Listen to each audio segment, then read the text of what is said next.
Pada part ke-157 diambil dari light novel bab 360 sampai dengan 362, Jejak Makan Temaran Kandel.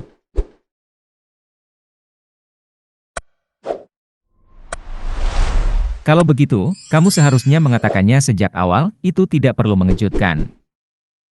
Murakan melepaskan kerah Pichon. Pichon berdeham, tampak malu.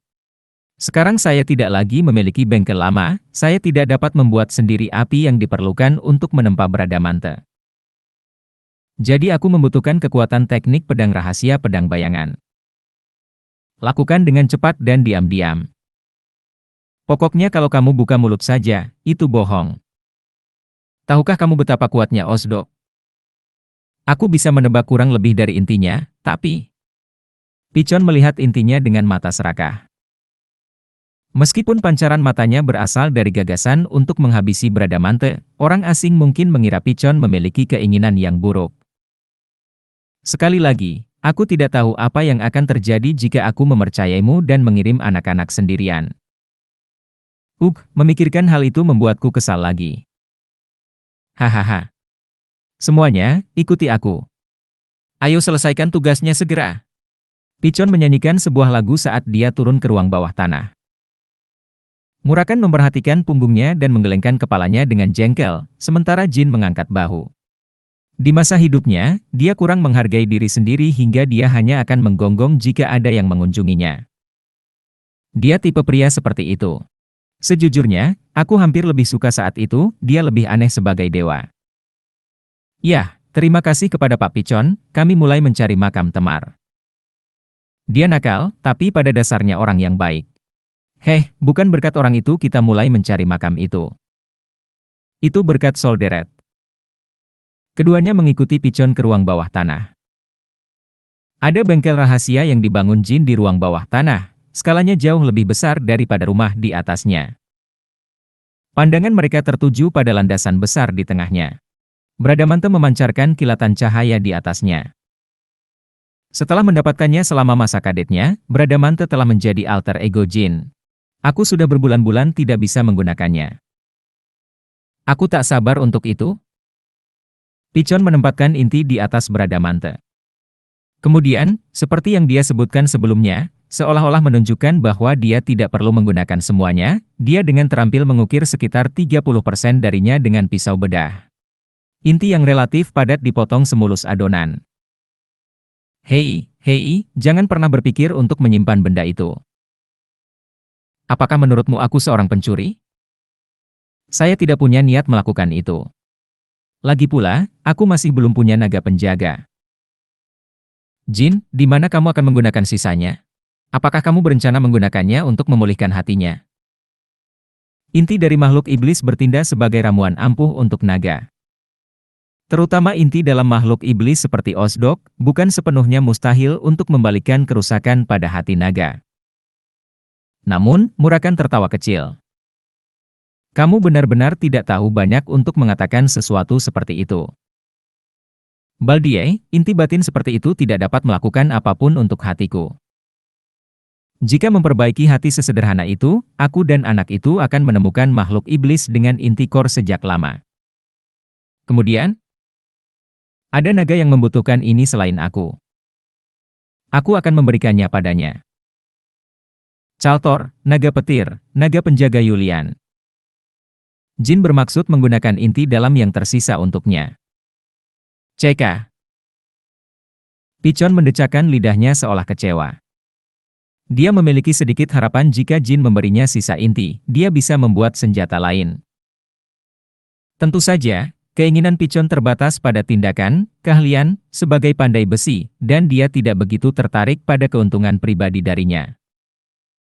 Di masa depan, ketika aku mendapat berita tentang makhluk iblis dengan inti dalam, aku akan terus memberi kamu inti dalam. Kapanpun kamu sangat membutuhkannya, aku akan mendukung kamu, jadi jangan terlalu kecewa. Saat Jin membaca pikirannya dan berbicara, Pichon tersenyum lebar. Benar-benar? Ya.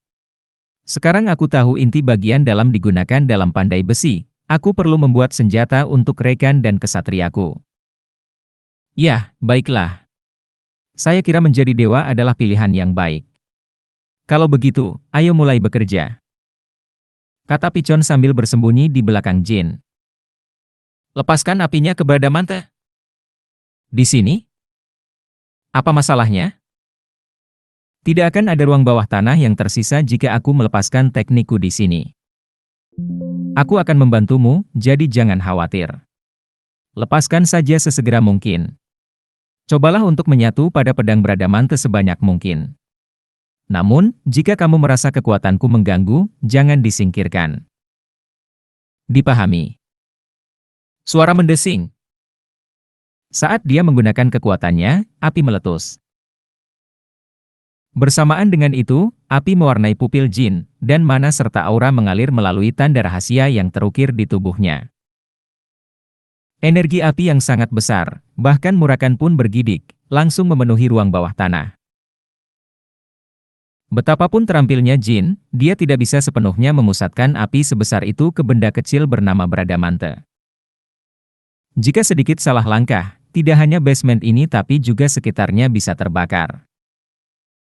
Di saat merasa tidak nyaman, Jin berpikir begitu. View. Di antara nyala api, Pichon menyulap api lainnya. Dalam perdagangan pandai besi, tidak hanya besi dan baja yang merupakan komponen penting. Api juga merupakan elemen penting yang tidak dapat dipisahkan dari pandai besi.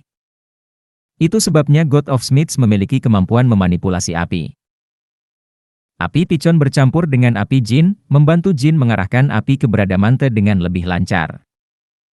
Itu masih belum cukup. Saat Pichon berbicara, nyala api biru melonjak di tengah nyala api merah. Ketika tes muncul, menambahkan napasnya, Pichon tertawa puas. Ya, itu dia.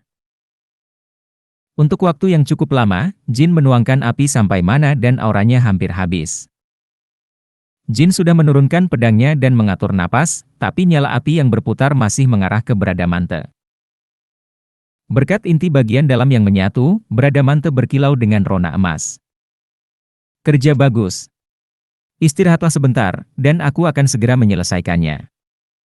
Begitu. Tiba-tiba, portal dimensional terbuka di depan Pichon. Apa yang muncul darinya adalah sebuah palu yang jauh lebih besar dari senjata biasa. Pichon mengangkat palu besar itu dan mulai memukulnya dengan kuat. Dentang, dentang. Suara palu kolosal yang dipukul Bradamante bergema. Tiba-tiba, Jin merasakan kekuatannya meninggalkan dirinya dan tertidur. 4 September 1799. Sehari penuh telah berlalu sejak penempaan dimulai. Apakah kamu sudah selesai? Butuh waktu seharian. Kamu bilang itu akan memakan waktu lebih lama, dan itu bohong lagi, tapi ya. Kamu telah melakukan pekerjaan dengan baik. Murakan berbicara dengan kasar seperti biasanya, tapi dia menambahkan kata, kerja bagus, hampir terlalu pelan untuk didengar. Wajah Pichon, yang telah menyelesaikan pekerjaannya. Mengingat bahwa dia tanpa kenal lelah memegang palu besar itu tanpa istirahat sedikit pun, itu wajar. Namun, meski penampilannya lelah, mata Pichon bersinar karena rasa pencapaian. Nak, sepertinya kamu sangat lelah ya. Tiba-tiba tertidur. Apakah pertarungan dengan Osdok lebih sulit dari yang kukira? Jin menggelengkan kepalanya. Aku kira bukan itu saja, aku tidak yakin. Bahkan ketika aku melepaskan apinya pun aku tidak selelah ini. Mungkin kamu harus minum obat. Meskipun Jin tiba-tiba tertidur, untuk saat ini, dia ingin menyentuh Bradamante yang sudah jadi. Tangan Pichon, yang menawarkan Bradamante kepada Jin, terasa gemetar. Hehehe, itu pedang terbaik setelah Barisada. Saat Jin memegang pedang, dia masih bisa merasakan sisa kehangatan. Bahkan sebelum mengayunkannya, dia menyadari perbedaannya. Itu telah menjadi sesuatu yang jauh lebih unggul dari apa yang dia gunakan sebelumnya. Bagaimana menurutmu? Aku tidak tahu apakah pedang bisa berubah seperti ini. Frasa aktivasinya adalah Open Armor. Saya telah memasangkan frase aktivasi dengan Miltarune yang kamu miliki. Open Armor. Sama seperti Miltarune, segera setelah dia mengucapkan kalimat aktivasi di dalamnya, armor itu segera terbentuk. Shadow energy yang dipancarkan Bradamante menyelimuti seluruh tubuhnya. Hoong! Dalam waktu kurang dari 1 detik, baju besi telah terbentuk di sekujur tubuhnya. Secara keseluruhan desainnya elegan, tapi bukannya berkilau seperti armor baja, ia memancarkan sifat unik dari shadow energy. Pada armor yang dibentuk Bradamante, tidak ada jahitan atau celah. Meski begitu, tidak ada halangan untuk menggerakkan persendiannya.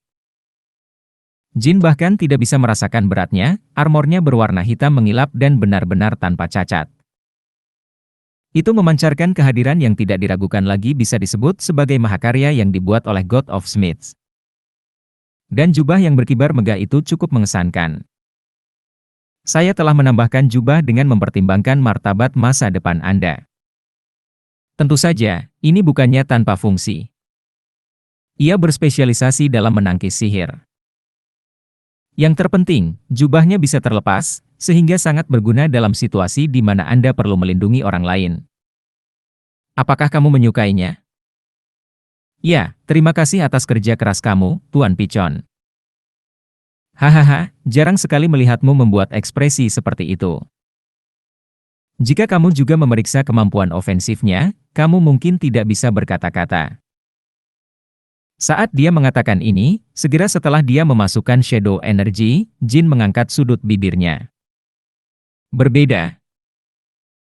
Saat dia memasukkan shadow energy ke Bradamante, dibandingkan sebelumnya. Jin merasakan sensasi yang sangat berbeda. Hanya dengan memasukkan shadow energy, dia merasakan gelombang kekuatan yang mirip dengan saat dia menggunakan teknik pedang. Awalnya, saya tidak bisa meningkatkan sisi ofensif lebih jauh, tapi tahukah kamu, Phoenix kamu? Berkat api tes, senjata itu tiba-tiba memperoleh kekuatan baru yang bahkan tidak ku ketahui. Saya kira kita akan menyebutnya, tekanan, mungkin. Di dalam pedang yang gelap, aura biru samar beredar. Itu adalah aura api biru. Kekuatan ini mengandung esensi tekanan, hasil dari tes yang menanamkan sebagian kekuatan penguasa dunia api secara permanen ke dalam pedang sambil menempanya. Ah, jadi itu sebabnya aku tertidur. Setelah bertarung dengan Osdok dan melepaskan apinya, hal itu memang menguras tenaga bagi Jin. Rasa kantuknya yang tiba-tiba terjadi karena tes menggunakan mana Jin untuk mengganggu dunia ini hingga batasnya. Itu bertujuan untuk memasukkan tekanan ke dalam pedang yang akan dia gunakan sebagai kontraktornya. Tes berharap Jin dapat memanfaatkan kemampuan ini, apapun situasinya. Bahkan ketika mananya habis, atau mungkin, dia tidak bisa memanggil tes karena alasan tertentu, dia masih bisa menggunakan tekanan. Meskipun tes memiliki otoritas yang luar biasa sebagai penguasa dunia api, seorang pandai besi biasa tidak akan mampu melakukan hal ini ketika membuat senjata biasa. Itu hanya mungkin karena Dewa Smith seperti Pichon menempa pedang Bradamante. Namun, hal itu bukannya tanpa batasan. Apakah portal dimensi menuju dunia api tidak terbuka? Dia telah mencoba memanggil tes untuk menyampaikan rasa terima kasihnya, tetapi bahkan setelah menyelesaikan mantra pemanggilannya, portal dimensional tidak terbuka. Hanya api biru yang digunakan untuk membuka portal dimensi di udara yang berkedip. Mungkinkah itu karena kekuatan api biru yang tertanam dalam pedang? Melalui Bradamante, Jin bisa merasakan kehendak tes. Untuk mewujudkan dirinya kembali di dunia manusia, tes membutuhkan waktu untuk pulih. Sudah 10 hari sejak Jin memperoleh Bradamante baru. Jin belum sempat menggunakannya dengan benar. Sebagai seorang ksatria, dia ingin menguji fitur pedangnya yang ditingkatkan sesegera mungkin, tapi ada masalah lain yang mengkhawatirkannya. Dataran besar ANZ, tempat makam Orimera Temar berada. Dan kerajaan Skutzeron, tempat Olmango dan kontraktornya, Jogeobi, berada. Sejak Kinzelo datang dan memberitahunya bahwa faksi lain juga mencari makam Temar. Jin telah memikirkannya sepanjang waktu, dan sebelum menangkap Osdok, dia telah meminta rekan-rekan Tikan untuk mengunjungi kembali makam yang pernah mereka kunjungi sebelumnya. Dan hari ini, Kashmir menyampaikan kabar tersebut. Orang-orang mencurigakan yang terkait dengan Zipley dan Vermont telah terlihat di dekat dataran besar ANZ dan pantai dekat kerajaan Skutzeron. Jin mengetahui keberadaan makam Temar di wilayah tersebut melalui instruksi yang ditinggalkan oleh Solderet sebagai kontraktornya. Dengan kata lain, kecuali kamu seorang kontraktor, hampir mustahil untuk melacak makam tersebut.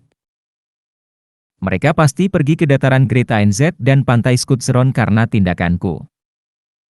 Bahkan setelah menjadi flag bearer, Jin selalu berpindah-pindah penyamaran jika menyangkut urusan Temar atau urusan pribadi lainnya. Ketika dia pergi ke dataran besar ANZ, dia sengaja melintasi pegunungan Hola untuk membuat kebingungan jika ada yang melacaknya. Saat itu, hanya Joshua yang menyadarinya, dan ketika dia pergi ke pantai Skutzeron, dia berpura-pura menjadi berlibur selama beberapa hari. Makam ketiga terletak di tempat persembunyian suku kucing, dan mustahil untuk masuk tanpa pemandu mereka karena karakteristiknya yang unik. Meskipun demikian, Spectre Corps telah melacak Jin dan menemukannya. Rute saya ditemukan. Jin tidak langsung diikuti oleh pengejarnya. Jika ya, mustahil untuk tidak menyadarinya. Kecuali jika itu adalah seseorang seperti Yona atau Raja tanpa nama. Margiela menyebutkan bahwa pergerakanku diekspos ke keluarga Kekaisaran Vermont. Mereka mungkin melacak dan menyimpulkan berbagai area penting dari alias yang aku gunakan dan pergerakan yang terungkap. Itu sebabnya mereka mengirim orang ke dataran besar ANZ dan pantai Skutzeron.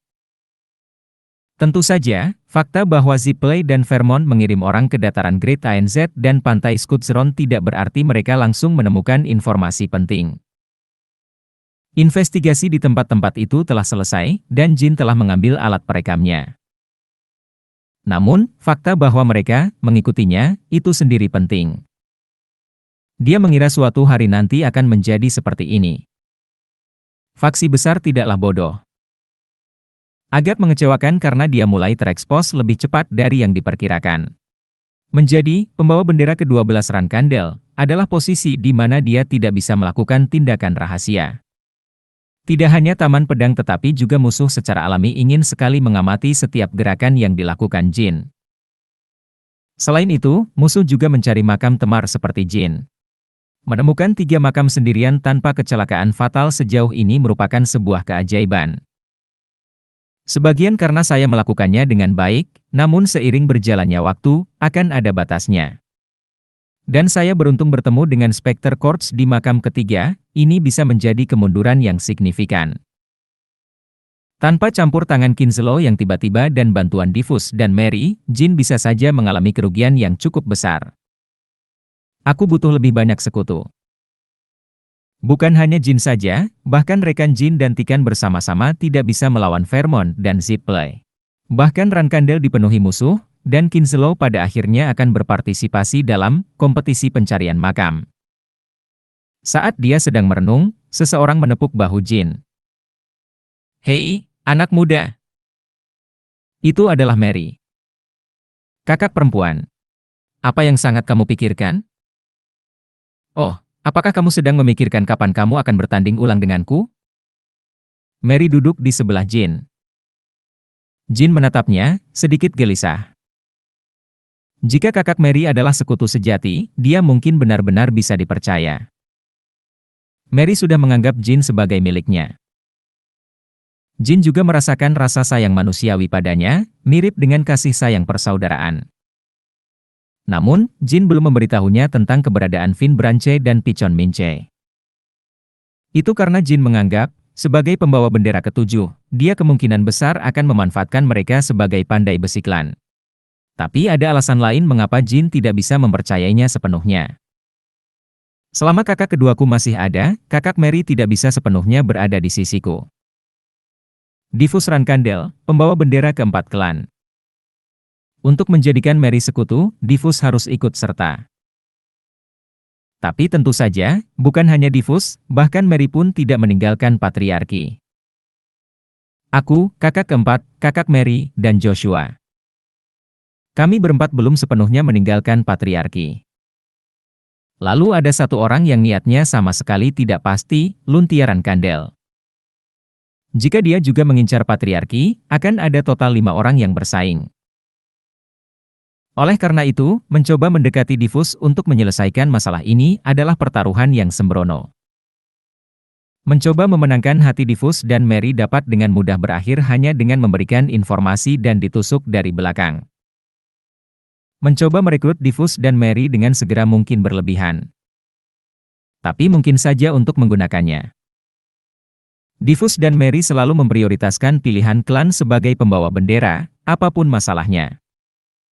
Jin dalam hati tersenyum, tiba-tiba teringat usul itu.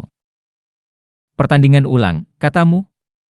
Akan lebih baik jika mengakhiri pertandingan ini dengan kemenanganmu, kakak. Kenapa bisa begitu? Karena Paman Tuban menerobos masuk, adil jika menyatakannya tidak sah dan mengadakan pertandingan ulang. Pertandingan sudah diputuskan bahkan sebelum Tuban tiba. Langkah besarmu menyebabkan Osdok berubah. Tidak, apa menurutmu begitu? Ya. Tentu saja Mary mengetahuinya. Itu sebabnya dia berpikir untuk mengadakan pertandingan lagi, tapi ketika Jin mengakui kekalahannya dengan begitu mudah, itu adalah kejadian yang benar-benar tidak terduga. Tetapi ini tidak mungkin terjadi, kan? Saya harus menunggu 3 bulan lagi untuk bertanding ulang dengan yang termuda. Memikirkan hal itu, Mary menghela nafas. Ia tahu bahwa si bungsu sama sengitnya dengan dirinya, jadi ia telah mengantisipasi bahwa si bungsu akan dengan senang hati menerima pertandingan ulang tersebut. Menurutku tidak seperti itu. Ayo bertarung lagi.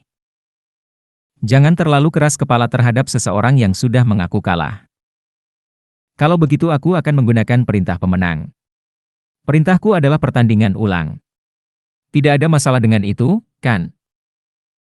Apakah kamu tidak repot-repot membaca kontrak yang kukirimkan padamu ketika kita menyetujui pertandingan itu? Dalam setiap pertandingan, kemenangan atau kekalahan didasarkan pada tersingkirnya seseorang. Yang pertama gugur adalah yang kalah, dan yang kalah harus menuruti perintah pemenang. Tentu saja, kami akan memastikan bahwa tidak ada kejadian yang tidak menguntungkan dan menyusun kontrak yang sesuai. Kedengarannya menarik. Namun kontraknya agak memberatkan. Percakapan yang mereka lakukan selama pertempuran pertama mereka. Saat itu, Jin telah menyusun kontrak dan mendapatkan tanda tangan Mary. Saat dia mengingatnya, Mary memiringkan kepalanya. Saya rasa saya sudah membacanya. Kontrak tersebut mencakup klausul tentang batasan perintah pemenang. Disebutkan bahwa Anda tidak dapat menuntut bunuh diri yang kalah, pengusiran dari klan, penyitaan properti, DLL. Dan juga disebutkan bahwa Anda tidak dapat memerintahkan pertandingan ulang. Baiklah, dengan bunuh diri dan pengusiran dari keluarga, kurasa. Tapi kenapa harus bertanding ulang? Apa menurutmu aku perlu menjelaskannya? Kalau begitu katakanlah aku menerima kemenanganku. Batalkan seluruh pertarungan yang menggunakan makhluk iblis itu dan mari kita bicara tentang pertandingan ulang dari awal. Saya yakin pemenang telah ditentukan sejak kamu menyebutkan hak komando, kakak. Mary tidak bisa berkata apa-apa lagi. Dasar rubah kecil yang licik. Pujian yang menyanjung. Baik. Baiklah. Kamu menang. Jadi, aku akan benar-benar menggunakan perintahku. Serahkan kucing itu. Kalau yang kamu maksud adalah butterfly run kandel, kamu bisa mengambilnya sesukamu. Kupu-kupu, bukan. Bukan Tuan Murakan. Maksudku Shuri, kucing delimimu. Kalau membaca kontraknya, ada klausul yang mengatakan pemenang tidak bisa memberikan perintah yang tidak bisa dipenuhi lawan.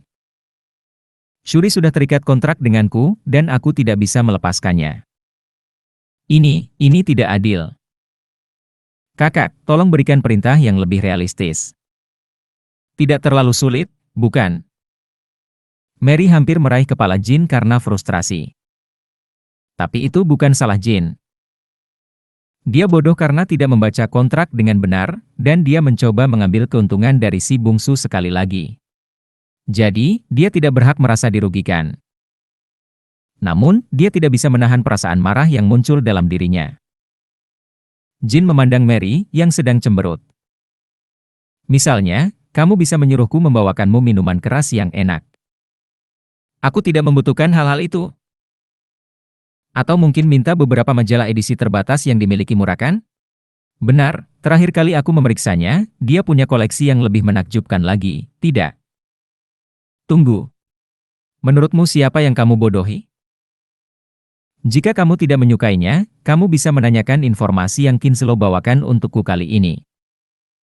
Berapa banyak perintah praktis seperti ini yang kamu punya? Pupil mata Mary tiba-tiba melebar.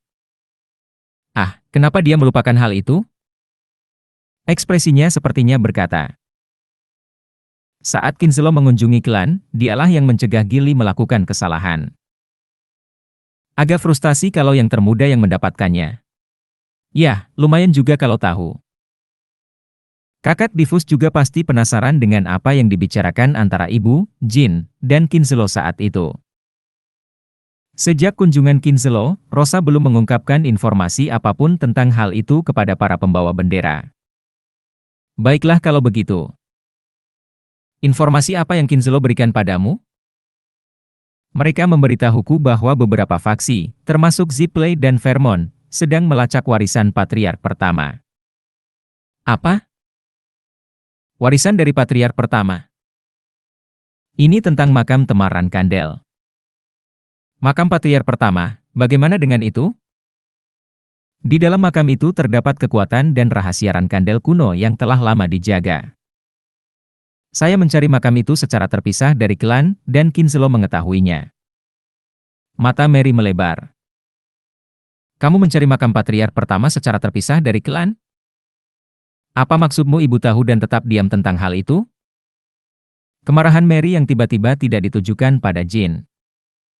Rosa Kandel. Kemarahannya berasal dari kenyataan bahwa ibunya sendiri belum mengungkapkan masalah sepenting itu kepada para pembawa bendera sampai sekarang. Tentunya, kamu tidak menyangka ibu akan membocorkan kebenaran tentang makam Temar kepada pembawa bendera lainnya. Jin mengangguk, menyembunyikan senyumnya. Alasan mengapa Rosa tidak mengungkapkan informasi tentang makam Patriark pertama kepada pembawa bendera sudah jelas. Pertama, ini adalah masalah manfaat. Dia tidak berniat berbagi keuntungan apapun yang mungkin didapat dari makam Temar dengan pembawa bendera lainnya. Terlepas dari manfaat yang mungkin didapat, dia percaya bahwa apa yang dia dan Joshua dapatkan secara eksklusif adalah cara yang benar untuk melayani Kandels. Kedua, ini adalah masalah kebingungan. Saat informasi tentang makam Temar diketahui oleh para pengibar bendera, wajar jika para pembawa bendera seperti Mary dan Diffus, yang tidak meninggalkan patriarki, bereaksi, bahkan tanpa bukti yang kuat. Keputusan Rosa untuk berbagi informasi tentang makam Temar hanya dengan Joshua adalah hal yang lugas. Saudara-saudaraku tidak keberatan dengan sikap pilih kasih ibu terhadap Joshua. Tidak selalu seperti ini. Saat-saat ketika mereka semua merasa seperti itu sudah lama berlalu.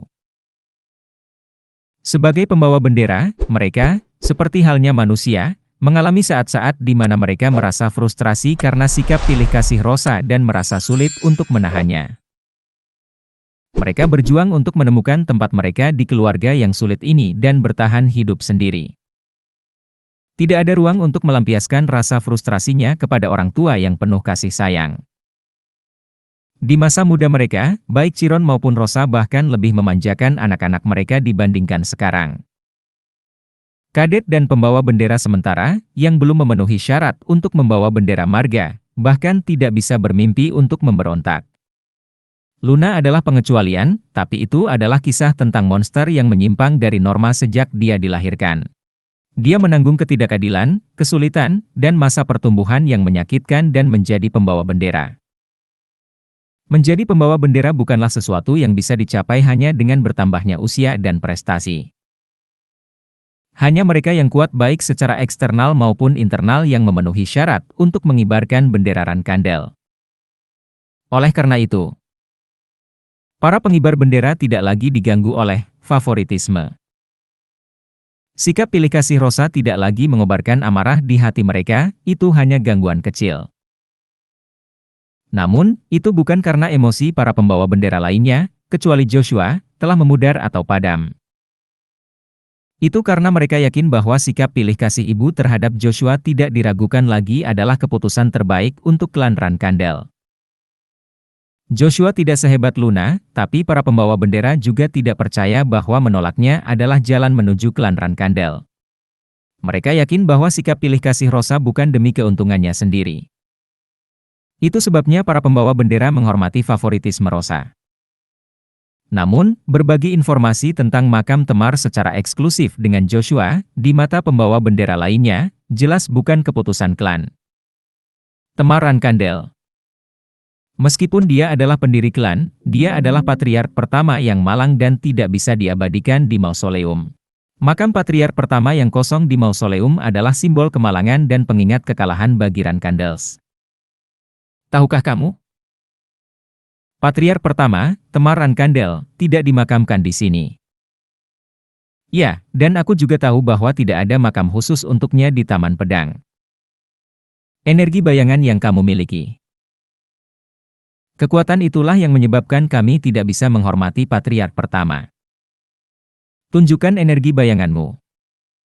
Percakapan antara Chiron dan Jin pada hari dia menjadi pembawa bendera sementara dan meninggalkan klan. Tidak adanya makam Temar di mausoleum disebabkan oleh sumpah kuno, atau lebih tepatnya, kutukan, yang dibuat antara Rankandel dan Zipley sejak lama. 1000 tahun yang lalu, para dewa Zipley bergabung untuk mengutuk garis keturunan Rankandel. Kutukan yang membuat semua Rankandel setelah Temar tidak mampu menggunakan mana. Di klan Rankandel saat ini, tidak ada makam untuk menghormati Temar. Sangat sedikit orang yang mengetahui keadaan detailnya. Bahkan di dalam Rankandel, hanya segelintir orang yang mengetahui bahwa dewa Zipley telah mengutuk Rankandel secara langsung 1000 tahun yang lalu. Tapi semua pembawa bendera berpangkat tinggi tahu. Terutama Joshua, yang sendiri sedang mencoba menjadi kontraktor Solderet. Dan para flag bearer yang sudah lama berkompetisi dengannya pasti sudah mengetahuinya. Mary adalah pembawa bendera ketujuh, meski bukan yang teratas. Pangkatnya yang sebenarnya sebagai pembawa bendera termasuk di antara 5 besar. Yang terpenting, dia telah lama berkompetisi dengan Joshua dan berbagi informasi dengan difus, tidak seperti pembawa bendera peringkat menengah hingga rendah lainnya. Mary tidak bisa menghargai keputusan Rosa kali ini. Sialan. Mary menggumamkan ini dengan gigi terkatup. Kamu pintar, jadi kamu mungkin tahu kenapa aku begitu marah. Kakak perempuan. Dan, kamu mungkin sudah mengantisipasi reaksi seperti ini dariku. Jin tidak mau menyangkalnya, jadi dia menahan diri untuk tidak menjawab. Mary, pembawa bendera ketujuh Rankandel, adalah orang yang bisa tetap dingin dan tajam kapanpun dia mau. Dia tahu betul bahwa adik laki-lakinya yang tersayang tidak membagikan informasi ini hanya karena rasa sayang padanya. Dia tahu betul bahwa dia telah memberitahunya untuk menggunakannya. Apa maksud di balik manipulasi ini? Tidak diragukan lagi, hal itu untuk menentang dan menggagalkan ibu dan Yosua, sehingga mengganggu rencana mereka. Karena itulah roda perhitungan berputar cepat di benaknya. Hapus kata sifat, kekasih, dari adik laki-laki tersayangnya dan gantikan dengan pembawa bendera ke-12. Itulah perhitungan Mary.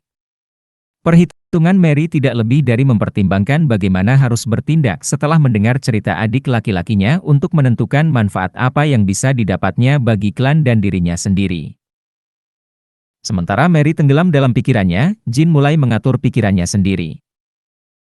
Ibu pasti berpikir bahwa aku tidak akan pernah membagi informasi tentang makam Temar kepada saudara-saudaraku yang lain. Mungkin dia berpikir jika itu terjadi, aku akan menghalangi dia untuk memonopoli warisan makam tersebut. Namun tidak perlu khawatir dengan kendala. Pertama-tama, kecuali seseorang adalah kontraktor Solderet, mereka tidak dapat memiliki sisa warisan makam tersebut. Ibu sudah tahu tentang keberadaan makam itu sebelumnya, tapi dia tidak tahu detail pastinya. Mereka yang bukan kontraktor bayangan hanya bisa melawan penjaga ketika mencari makam itu. Oleh karena itu, Rosa secara implisit memberi Jin kebebasan tertentu. Karena dia tidak mengetahui detail pasti tentang makam dan kontraktor 1000 tahun, dia menunggu jin menemukan segalanya dan memperoleh semuanya. Dan ketika jin akhirnya memahami segalanya, dia bisa mengambil semuanya sekaligus. Jika ada kendala, bukan karena dia tidak bisa memonopoli warisan dan pengaturannya. Hanya saja tidak ada seorang pun, termasuk saya, yang bisa mendapatkannya. Bahkan jika seseorang tidak dapat memperoleh warisan dan pengaturan kecuali mereka adalah kontraktor solderet. Sekalipun seseorang bukan kontraktor, warisan dan pengaturannya mungkin saja hancur. Itu sebabnya Zippley aktif mencari makam Temar bahkan setelah berabad-abad lamanya. Selanjutnya, Vermont mencari jenazah Temar, bukan untuk menghancurkan warisannya tetapi untuk mendapatkannya. Saya tidak tahu seberapa banyak yang diketahui Vermont tentang warisan dan pengaturannya. Namun mereka memiliki keyakinan kuat bahwa mereka dapat menggunakan tubuh Temar meskipun mereka bukan kontraktor. Kalau begitu, hasil terburuk yang bisa dihadapi Jin dan Rankandel adalah ini. Jin tidak akan mendapatkan warisan, Rankandel tidak akan mengatasi rasa malu 1000 tahun yang lalu, Zippley akan menghancurkan semua makam, dan Vermont akan mendapatkan tubuh Temar. Jika aku terus mencari makam Temar sendirian, kemungkinan mencapai titik itu tinggi. Pada akhirnya, dia akan membutuhkan bantuan klannya. Untuk melindungi warisan, ia membutuhkan kekuatan. Tapi di antara para pembawa bendera, satu-satunya orang yang bisa dia percayai sepenuhnya adalah Luna, dan dia tidak ada. Oleh karena itu, dia harus menerima resikonya. Jika mempublikasikan informasi tentang makam Temar lebih berbahaya, atau jika melanjutkan penyelidikan makam itu sendiri lebih berbahaya, jawaban atas pertanyaan ini sudah tercapai. Akhirnya Mary pun mengambil keputusan. Saya akan secara resmi mengangkat masalah ini pada pertemuan berikutnya. Untungnya, dia telah memberikan jawaban yang diinginkan Jin. Mary menilai ini adalah jalan bagi klan Rankandel untuk merebut kembali warisan Patriark pertama dan memulihkan status Rankandel kuno yang bahkan ditakuti oleh Zippley. Itulah yang paling penting bagi Rankandel saat ini. Selanjutnya, sebuah pemikiran terlintas di benaknya. Ayah tidak mungkin tidak menyadari fakta ini. Tidak mungkin. Kalau begitu, apakah obsesi ayah terhadap Laut Hitam ada hubungannya dengan makam Temar? Mary mengangguk memikirkan hal ini. Itu pasti benar. Keyakinan dan rasa hormat Mary terhadap Rosa perlahan goyah dan hancur total karena pengakuan Jin baru-baru ini. Namun, keyakinannya yang tak tergoyahkan pada tujuan akhir Chiron untuk menghidupkan kembali kejayaan klan dan memulihkan legitimasinya tetap kuat. Itu adalah proposisi yang tidak berubah. Mengenai makam Temar, seberapa banyak yang kamu ketahui?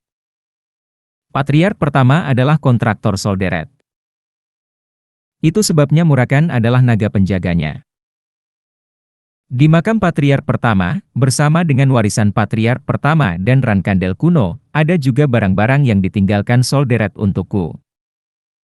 Pupil mata Mary melebar. Hal-hal yang ditinggalkan oleh solderet untukmu. Apakah karena kamu adalah kontraktor Rankandel yang muncul setelah 1000 tahun? Ya, kakak perempuan. Jadi begitu. Seolah lega, Mary menyibakkan rambutnya ke belakang dan melanjutkan. Niatmu adalah untuk mengambil barang-barang yang ditinggalkan solderet tanpa sepengetahuan klan.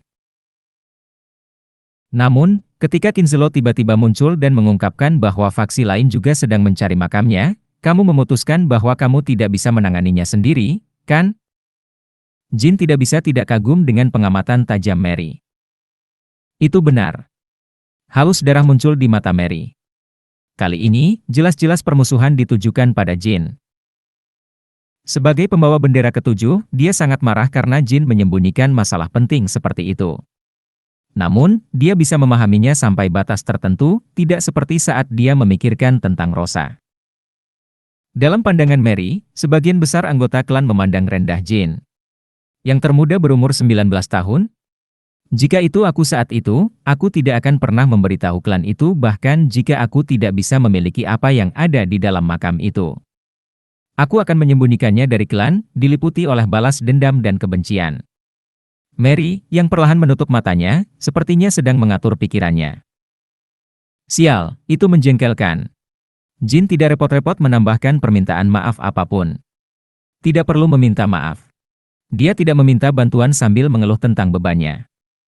Ngomong-ngomong, kamu sudah memikirkannya dengan matang, Jin.